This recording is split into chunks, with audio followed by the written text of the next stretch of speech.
Hello everyone and welcome back. Today we'll be talking about the AMD Ryzen 5 2400G with Vega 11 graphics, and also the fact that AMD claims true console class gaming power. Now, is this true? Is console class gaming even possible with the RX Vega 11? So for the RX Vega 11 iGPU to have console grade performance, it needs to meet a few requirements.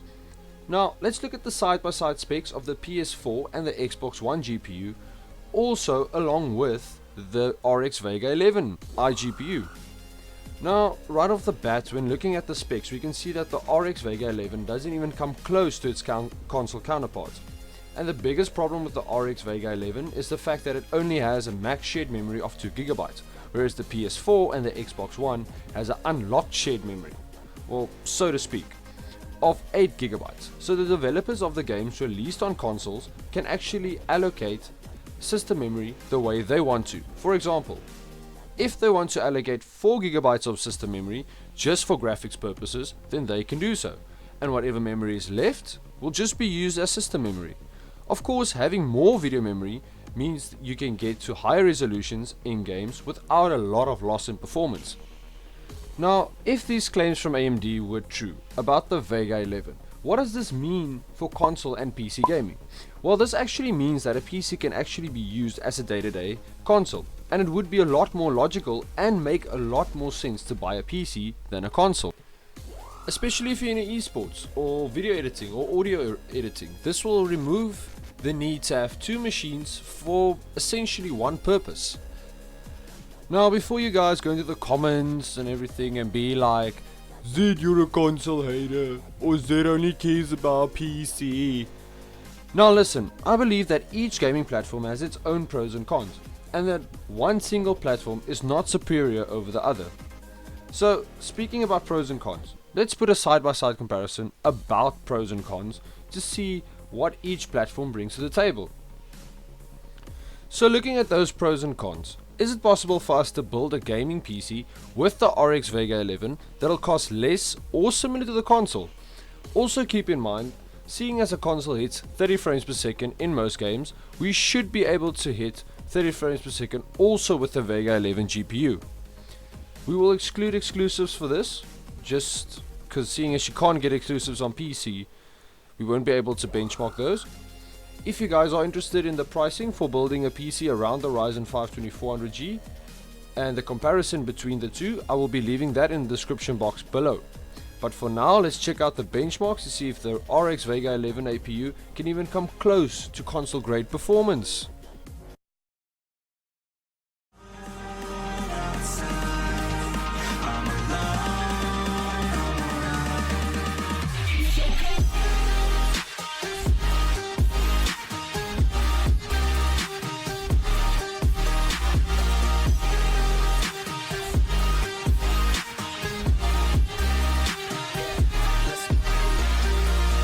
Break down, always feel like I could break now, but I never let it take me to that place now. I won't ever let my thoughts get away now. I got better things to do, picking fate now. I just wanna be the best, call me great now. I don't know if I'm okay or insane now. I remember better days on the playground, when I can find my way even when I'm feeling down. I fight, even when I don't know what is right. I'ma pick a side, and I'ma take pride. I will decide my fate, and I will never let them tell me who I am. If you try to shape me, I'll be damned. Planet on the ground is where I stand. Never give up, that was always the plan. It's so cold outside, I'm alone, I'm alright. It's so cold outside, I'm alone, I'm alright.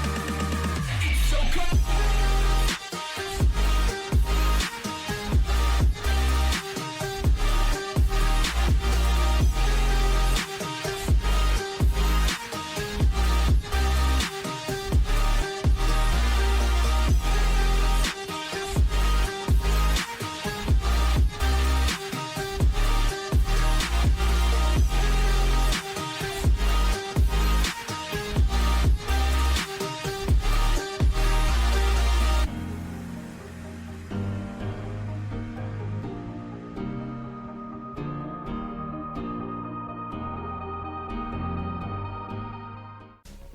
And there you have it, people. The Ryzen 5 2400G APU with Vega 11 graphics sucks.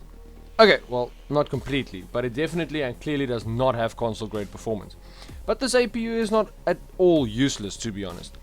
I can see this APU work in a lot of situations. For esports, cheap budget home theater PC paired with a 32-inch 720p TV, casual video, maybe audio editing PC, maybe just a little family PC that the whole family can enjoy, or maybe an emulation PC. I mean, it's possible. The options are there. Also, if you're thinking of upgrading to the AM4 platform and you're on a tight budget, then this APU is a great place to start, as the CPU on this APU is still quite powerful and will only start bottlenecking a GTX 1080 Ti. You can get this APU, and while saving up for a proper GPU, you can still game. Well, at least with the RX Vega 11 iGPU at like 720p resolution and the lowest settings, but yeah, you get it.